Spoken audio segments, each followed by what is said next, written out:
everyone so much for being here. I'm hoping today that we can have an intimate conversation about what is a really important topic. For those of you who have not had the chance to meet, my name is Julie Fleshman. I'm the president and CEO of the Pancreatic Cancer Action Network, also known as PanCAN. So thank you so much for joining us today, for your interest in this conversation about legacy giving. You really can transform the future with a gift in your will or estate plan. So I'm excited to talk about that today. I'm sure you'll be happy to know you can relax. Everyone is on mute and your video is turned off. Chat is turned off too, and we want this to be a conversation. So please use the Q&A if you have any questions, and we'll talk them through at the end. We're also recording this webinar, so you'll get a link after the webinar, and you can listen to it again or send it out to your friends and family. If you need anything while we're here together, you can email Sierra and she'll get right back to you. So jot down her email address if you're having any problems throughout the event today. So I'm sure you'll be happy to know that this won't be, we can go back to the last slide, this won't be a technical presentation. Here's a quick review of what we'll be talking about.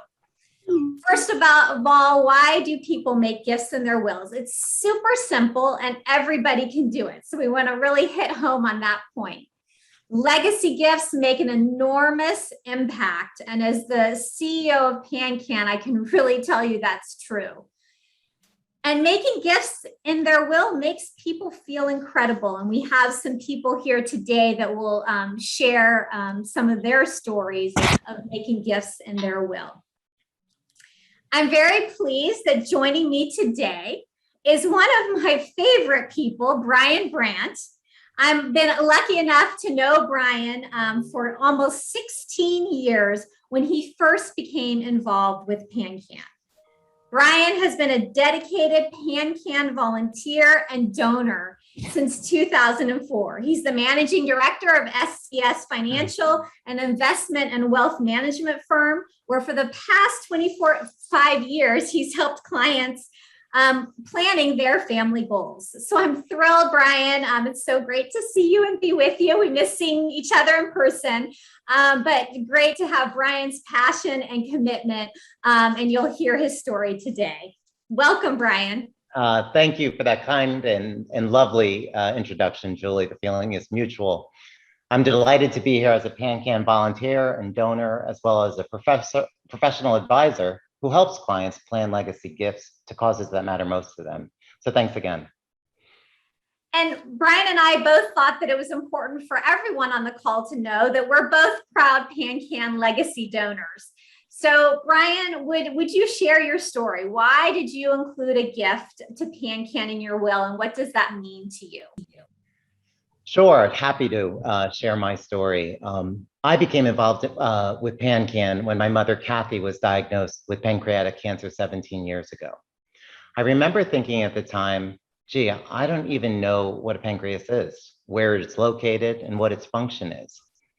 PanCAN was instrumental in providing my mother and our family much needed information, and actually more importantly, hope. My mother was an amazing woman. She gave so much love to all who knew her, and her friend group was large. She was always helping others, even just by brightening their day with an infectious smile. When she passed 9 months after her diagnosis, our family and friends were devastated, and we all missed that smile of hers.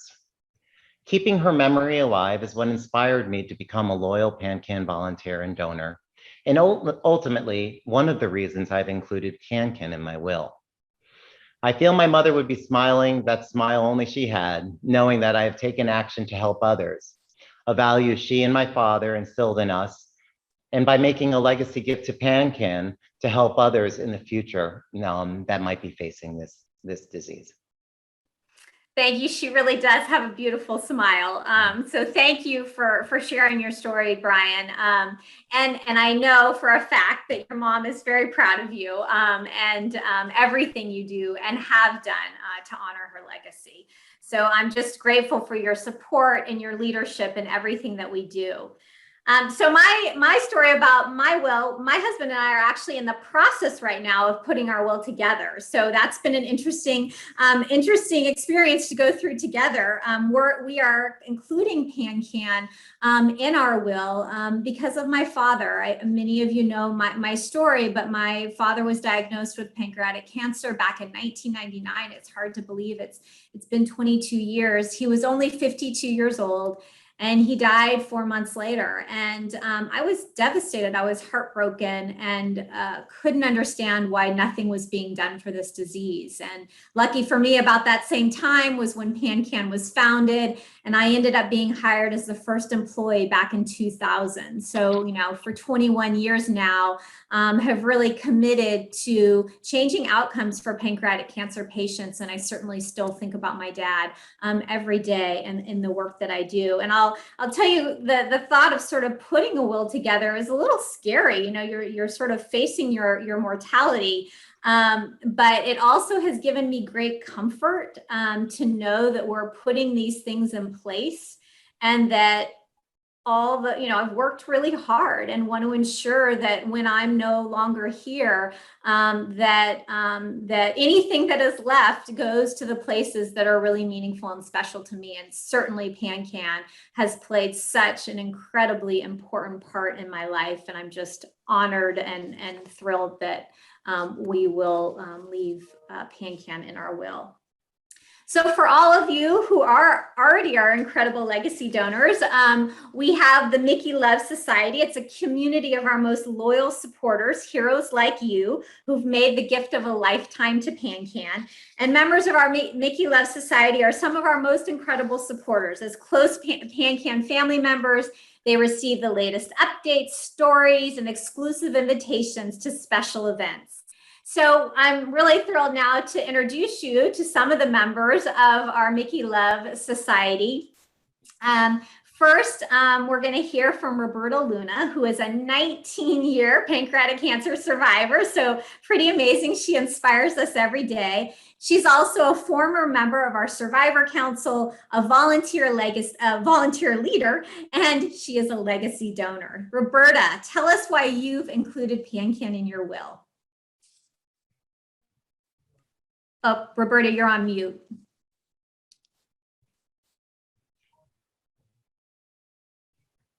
Oh, you're still on mute. Sensitive keyboard. There you go. Is that good? Yep. Not to touch anything. Thank you, Julie. Sorry. Besides being a survivor, I've lost my mother, father, grandmother, uncle, and way too many friends to this disease. I included a gift to PanCAN in my will because I feel it's extremely important for my support to continue even after I'm gone. Vic, my husband, and I sat down with our sons and told them they were being taken care of, but I also wanted to do something.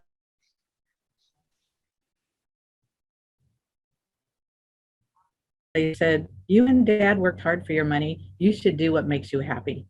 They expressed their support and pride that we wanted to continue to help others. I thought it would be difficult to give a gift, and I also thought you had to be rich, but it's extremely easy, and it took very little time, and the size of the gift can be whatever you are comfortable making. We have taken care of our large family, and as a legacy donor, I ask that after your family and friends are taken care of, please consider a gift to PanCAN in your will. I promise you won't be sorry, and you may be surprised at how good you feel. Thank you. Thank you, Roberta, for sharing your story, and again, for always just being an inspiration to all of us. Thank you. So now we're going to hear from another wonderful volunteer and legacy donor, Mark Gardner. Mark, please, would you share your story about why you've included PanCAN in your will? Sure. Hi, how's everyone? Can you hear me? You're good. Very good. My wife, Erica, passed away in 2019 after a 22-month battle of PanCAN. pancreatic cancer that we found out in April 2017. And the funny thing is she was training for the Rock and Roll Marathon. So she was running to help raise awareness for cancer. It took us completely by surprise. We had no idea. I mean, it came from nowhere. And by the time it was discovered, she was already stage 3. So the doctor that we initially went to was basically telling us it was a done deal. And until we went for a second opinion and did some research, we thought it was over. But once we found PanCAN, the way that PanCAN put everything together for us made us understand a lot of information really quickly, and it gave us hope. And that hope turned into 22 months. And during that 22 months, both my wife and I are both attorneys, and we had our trust and our wills done before. So during that 22 months, we talked about, with our babies, our 3 kids, about leaving a legacy for my wife, in honor of my wife. So we wanted to make sure that when we're all gone, that PanCAN can continue to provide hope for the next folks who are going to, no doubtly, deal with this disease. So it was easy to do, and that's why we did it. Great. Thank you so much, Mark. And thank you for sharing your story about Erica and your story about why you chose to put PanCAN in your will. Lastly, we'll hear from Lisa Kulak, a PanCAN board member and legacy donor. Thank you so much for being with us, Lisa, today. Please tell us why you decided to include PanCAN in your will. Hi, Julie and everybody. Hey, so I'm here today in honor of my mom, who was diagnosed with pancreatic cancer about 7.5 years ago. She passed away after a 2.5-year battle, and September was our 5-year mark of her passing. And similar to what everybody said, I think one of the things that was really helpful for me was thinking about what PanCAN meant to mom. And we were introduced to PanCAN through Purple Stride.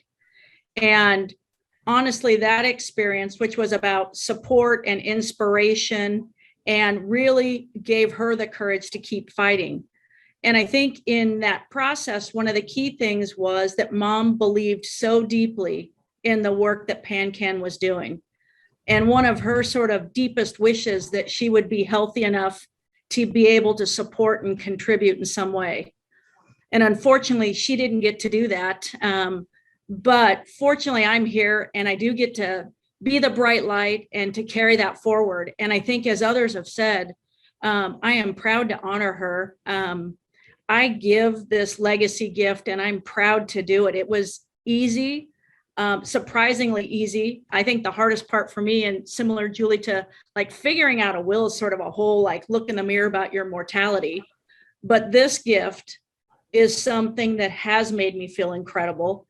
And it is my deepest wish that whoever has to face this in the future, whether you get this diagnosis or your family and friends around it, that they have the incredible resource of PanCAN to help them as they go through this. So again, we're very honored to be here and do this. And, you know, definitely thank you for everybody. Thank you, Lisa. Always sharing your mom's story, which is so powerful. Her passion and compassion for life certainly lives on through you and the legacy that you continue to make for her. So thank you. So thank you so much, Roberta, Mark, and Lisa, for sharing your stories. You know, PanCAN really is built on these amazing, beautiful stories. And so I'm so proud that we get to carry on so many people's legacies every single day. Mark, Roberta, Lisa, we're so grateful for your leadership and support and for including PanCAN in your estate plans. You are certainly creating a lasting legacy that can change the future of pancreatic cancer, and I'm extremely grateful to all 3 of you, so thank you. So Brian, I'd love to talk to you about some of the things that I know people have lots of questions, things that I've even been thinking about myself as my husband and I have been working on our own will. So, you know, one of the things, it's sort of shocking and maybe not shocking to learn that 70% of Americans actually don't have a will. So, why do you think this is, and what's the number one reason people don't have a will? Yeah, it is shocking and not shocking. I would agree with you, Julie. I think my sense, and we've heard it already on the call, is that not too many of us want to sit down and ponder our mortality. So it doesn't become one of our priorities in life. And I think also there's a perception that creating a will is just for the wealthy and that it costs a lot. But both of these are misperceptions. And my advice is that everyone, and I say this to all of our client base, everyone should have a will. And it can be done simply, and it can be done cost effectively. Yep. And so what is the benefit of having a will? Well, first of all, if someone passes away without a will, Julie, this person's affairs are executed by the laws of a state, which may or may not be what their actual intentions are. So it's important to have a will to be sure one's intentions are actually followed and met. Another benefit is that if a gift or organization, like I would say a gift to your family, is to be organized so that your family doesn't have to deal with all of this on your future passing. So it's a nice organized way to give a gift to your family by having this all organized. But most importantly, Julie, and I think we hear this through our conversation already, is that having a will provides peace of mind and, as you've heard, joy about getting it done and having your intentions met. Yep. Thank you. Yeah. And I can speak. My uncle, when he passed away, did not have a will. And I ended up acting as the guide for my family and figuring it all out and working with an attorney. And it's not easy without a will. It is complicated. And to your point, you basically just have to follow the letter of the law of the state and where you live.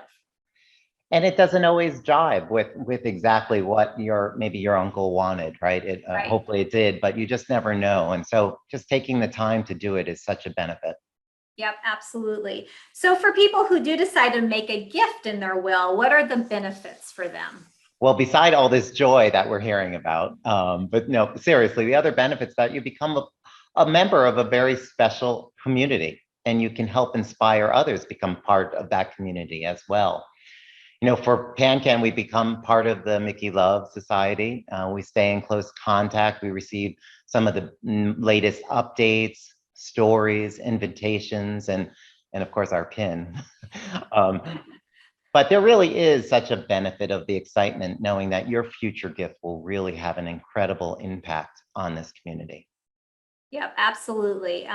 So from the perspective of the organization, what impact can legacy gifts have on charitable organizations?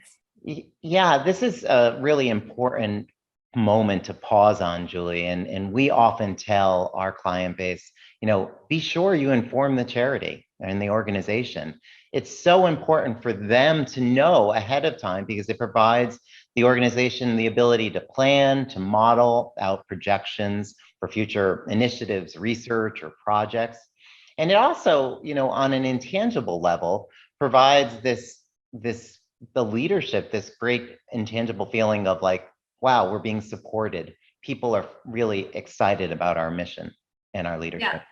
I mean, it really is the ultimate gift, right? For someone to leave something, after they're no longer here to the organization. It's certainly, that take that very seriously, and the role that we need to play then in ensuring those gifts are used in the best possible way. And to your point, the planning, I think about some of the big things that PanCAN is doing right now, our Precision Promise clinical trial, our early detection initiative, big research initiatives that are multi-year and expensive. Mm-hmm. And planning those out is hard, especially when it's based on dollars that you're hoping you're going to fundraise every year, which is basically, how we operate. Right. But to have, to understand what legacy gifts we know are coming, and there is a way to model that out, helps just us to be able to really plan for those things. Hey, maybe we know we can do more research, or we can plan another big initiative. So really important. That's great. Yeah. So for people who are interested in the financial benefits that come from estate planning, can you talk briefly about some of those areas? Yeah, there's a few that are maybe more complex than just putting a gift in a will, Julie, but they're important. So I'll mention them. Two strategies that we recommend for families that are interested in doing so is funding a private foundation or a donor advised fund, which provides a charitable deduction on the tax return in the year that those are funded. So you're able to meet your intentions while having a tax break. Other strategies that provide a tax deduction, but also some income, are called one example of this is called a charitable remainder trust, where a person can set it up, receive income during a term, whether lifetime or a term of years, and then after that term, the trust goes to a charitable organization. Another version of this is called a charitable lead trust, which is a little different than the charitable remainder. On an annual basis of this term, the ones funded, their tax deduction happens, and then the charitable organization receives income for a number of years during that term. And then after the term, that money goes to a different family member or trust for family members. So those are some strategies. The last planning item we look at often are retirement accounts, Julie, because those offer a lot of flexibility for annual giving, as well as a future upon passing, giving away those retirement assets tax efficiently. Great. Well, yeah, there's a lot of great mechanisms out there to really benefit you while you're alive, and then also, when we're no longer here. There really are, and these are a little more complicated, but also very interesting to chat about. Yep. And PanCAN's actually planning another webinar in early 2022. We will be doing a webinar and getting a little deeper into some of these kinds of mechanisms for people that are interested. Great. So what are the biggest things to remember for people on this call who are interested in doing this? What would you like to say to them? So I think the biggest thing is, remember, it's simple. You have resources on this call for any questions you may have. You can reach out to PanCAN or even myself, and we'd be happy to guide you along the way. It's simple. It can be done cost effectively. And of course, there's that intangible joy that goes along with it. Great. So thank you so much, Brian. It's so great to have your expertise on this topic. And I'm really excited to now also share with all of our viewers that you have offered to your personal email address, which we will put up in the chat, btbrandt@gmail.com. You've offered that if anyone just wants to chat with you about getting prepared for future meetings with their attorneys, that you're happy to talk with them. So thank you. That is a very generous offer, and we're very appreciative. It's my pleasure. So I'm also excited to announce to all of our viewers today that we have a new tool that we are now offering to you to help you with your creating a will and your estate planning. So we know, and Brian touched on this, that one of the reasons that 70% of Americans don't have wills is because of the cost and the time. And yet so many people do want to make a gift in their will if you asked them. So this is one of the reasons why we've partnered with an organization called Free Will. This is the first time anyone's hearing about it. We're launching it officially today. Free Will is the leading online estate planning resource. We did a lot of checking around before we created this partnership with Free Will. And so it's basically a tool. It takes less than 20 minutes to complete your will on this site at no cost to you. And we're certainly not recommending that this is the best tool to use or this is the right way to do it for you. In some cases, people really do need to work with an attorney, but this is an option that is provided at no cost to help people create a will. It's legal in all 50 states, and the platform walks you through step by step to make the process as easy and fast as possible. So you can go on Free Will today after this call, and you can start using the platform immediately. In the coming weeks, we'll be announcing this to our constituents, but we wanted you to be the first ones to hear about it today.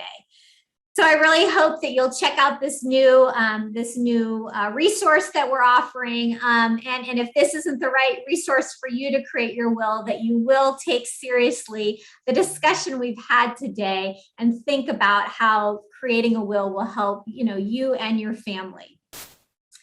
So if you have any questions, please put them into the Q&A box. We've got one question. What's the link to find free will? And it's freewill.com. Is that right? Yes. freewill.com/PanCAN takes you directly to the PanCAN page. But just freewill.com will get you to the website. So, Brian, while people work on putting some questions into the Q&A box, maybe just, a question that I think a lot of people have. Okay, you got me, you've sold me. I'm interested in putting my will together. Where do I even start? Yeah. First, our recommendation is have some fun with it. Think through your family, your friends, and your charitable organizations, and think what is going to really move you. That's a great beginning spot. And then, of course, use your resources. Reach out to PanCAN, reach out to myself, and we can help organize yourself in order to make it an efficient process, whether you're reaching out to an attorney or this resource that you're talking about. Yeah, that's great. And to your point about sort of just getting organized first, that's really when my husband and I sat down as we're creating ours, it is kind of fun to think about, all the people and the organizations and the things that are really, really important to you. I think if nothing else, right, the last year and a half has really taught us all what's really important and what matters in life. And putting your will gives you the chance to kind of put that down on paper. Yeah, it's really such a good point, Julie, because planning I think people once in a while are afraid of the planning, but planning can actually be a lot of fun because it's really setting time aside to think through what really moves you. And it's an exciting opportunity. Yep. So one of the questions people often have is what will it cost generally to create a will or even change a will? Yeah, to actually create a will, really depends on where you're living. If you're living in an expensive city, that might run you $2,500, but it can go to be like $500. I've seen simple estate plans cost about $500. So I think that's kind of a range, $500 to about $2,500 for a basic estate plan. Great. And then, of course, if people want to use, if that is not within someone's reach and they want to do a will that is free of charge, people can use the new resource that I just pointed out called freewill at freewill.com. And Julie, just to add one comment there to your earlier question, if you have an existing will and want to update it, that's pretty straightforward. That would be just calling your existing attorney if you have one and making an adjustment, and that should be very cost effective. Great. And I know another question people often have, say, I don't have an attorney, how do I find one? So, a good way is to talk to your family and friends. Usually you can get a good recommendation, from people that you trust. One benefit of the free will resource that PanCAN is providing supporters is that you, again, can create a simple legal will at no cost. So, we recommend that people, you can also, of course, search on the internet, I'm sure, to find attorneys that are, local to your area. Most states, estate laws are different, and you do usually need to at least work with an attorney that is familiar with where you live. Let's see if we have any other questions over here. How long does it take to create a gift and will? That can be like an hour, literally, sitting down and getting that organized. And but typically an attorney, if you're using an attorney avenue, what one would do is sit down with you, talk through the big intentions, go ahead and do a draft, and then follow up for signatures. It's pretty straightforward. Great. So, Brian, anything that you think that we've missed? Well, no, not at all. I think this covers a good part of the importance of having wills in place and being able to make your legacy gifts through that. We do a little gentle scold to our clients, Julie. So I'll do a scold to the people on this call. You know, go and get your will. Yes, I'm with you. And after going through the process myself now, I'm sort of embarrassed that I haven't done it sooner. So it is really important. And I will say, for someone who is a planner, it makes me feel much better to know I've got this plan in place. I feel the same way for Ty and me here. Yeah, great. So everyone, we really do hope you'll consider including a gift of PanCAN in your will. And once you do, as Brian emphasized, please let us know. It really does help PanCAN in our planning, but also, you know, we want to be able to thank you. We want to be able to ensure that you're getting the latest updates and information about what the organization is doing. Brian, thank you so much for being with us today. You are always fabulous and fun to be with, so thank you. Thank you. Thanks for asking me. Absolutely. And thank you to Roberta, Mark, and Lisa for sharing your stories. So as we conclude today's conversation, I'm going to ask you to do two simple things. Please do consider including a gift to PanCAN in your will. You now have an amazing free resource to help you if that is useful. And once you do, please let us know. We're so grateful. And again, it really does help us with our planning. So we'll be following up with you today or after today to see what you thought and how we can help. Everyone, please stay safe out there. Thank you again for your commitment and passion for PanCAN, and thanks so much for joining us today.